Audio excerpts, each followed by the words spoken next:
সাধু বাবাজি করে নাচানাচি করছেন, সাধুরা নাকি মহান।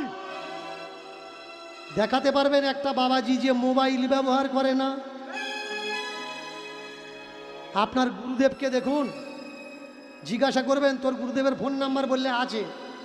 সে কচি মোবাইল ব্যবহার করলেও করে। সাধু তো ভজনের মাধ্যমে তোমার ডাকবে ভাই।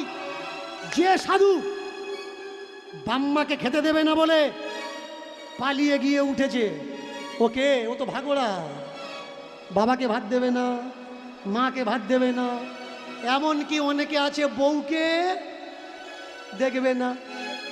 একটা বাচ্চা দুটো বাচ্চা ছেড়ে দিয়েছে, নবদ্বীপের বাবাজি হয়েছে। আচ্ছা তোরা সংসার ছেড়ে দিলি কেন? না সংসার হচ্ছে নরক, সংসার কু, সংসার যন্ত্রণা, সংসার হচ্ছে কৃমিকীটের বাস।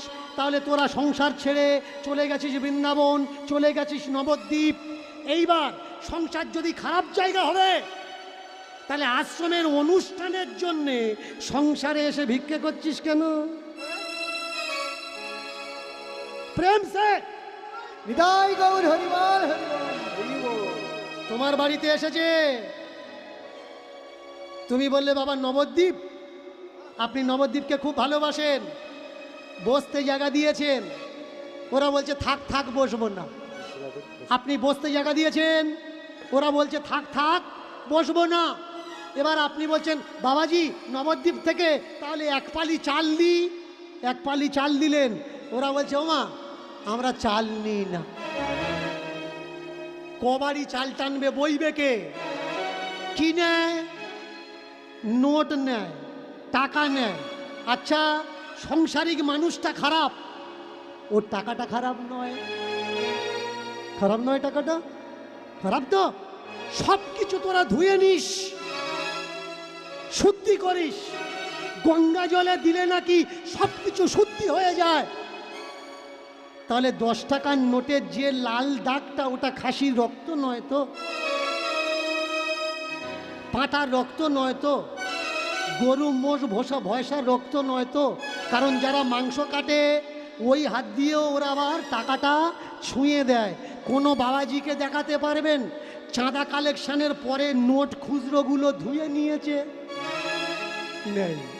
কারণ ধান্দাবাজে ভরে গেছে আজ আমাদের দেশ। মন দিয়ে শুনবেন, ধান্দাবাজে ভরে গেছে আজ আমাদের দেশ। আমরা এদের কিছু বলতে পারছি না, কারণ এরা পড়েছে সাধুর বেশ। আমরা মনে করি সাধু মানে ভগবান, নয় সাধারণ ইনসান। আমরা মনে করি সাধু মানে ভগবান, নয় সাধারণ ইনসান। কিন্তু দীনকৃষ্ণ ঠাকুর চোখ খুলে দিয়েছে, দেখিয়ে দিয়েছে সাধকের পোশাকের ভিতরে আসলে ওটা শয়তান। মানবেন কি মানবেন না ওটা আপনার ব্যাপার।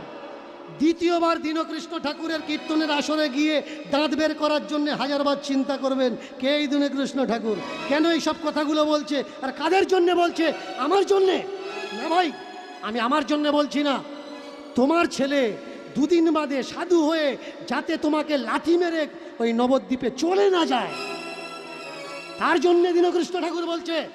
দীনকৃষ্ণ ঠাকুর তোমার জন্য বলছে যাতে তুমি বড় হলে বুড়ো হবে, আর বুড়ো হলে তোমার ছেলে যাতে তোমার মুখে ভাত দিয়ে দেয়, সে যাতে তার গুরুদেব শেখানো বুলি না বলতে পারে। ওটা তো মায়ার বাবা মা, ও বাবা মা আসল বাবা মা নয়। কৃষ্ণই হলো তোর পরম পিতা, কৃষ্ণই হলো জগৎ পিতা। আমি বলবো ভাই কৃষ্ণ আমাদের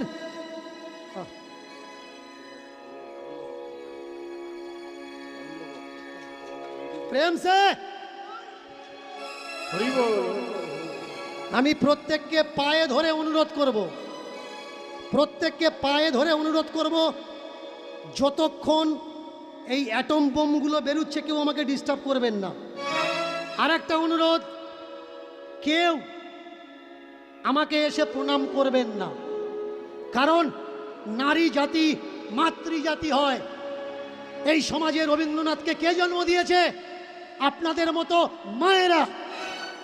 সেই জায়গায় যদি দেখি কোনো মা কাউকে প্রণাম করছে, এ বড় লজ্জার বিষয়।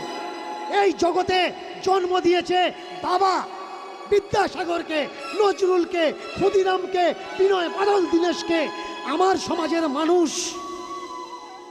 আমি চাই না তারা মাথা নোয়াক একটা গর্ধবের পায়ে। আমি তো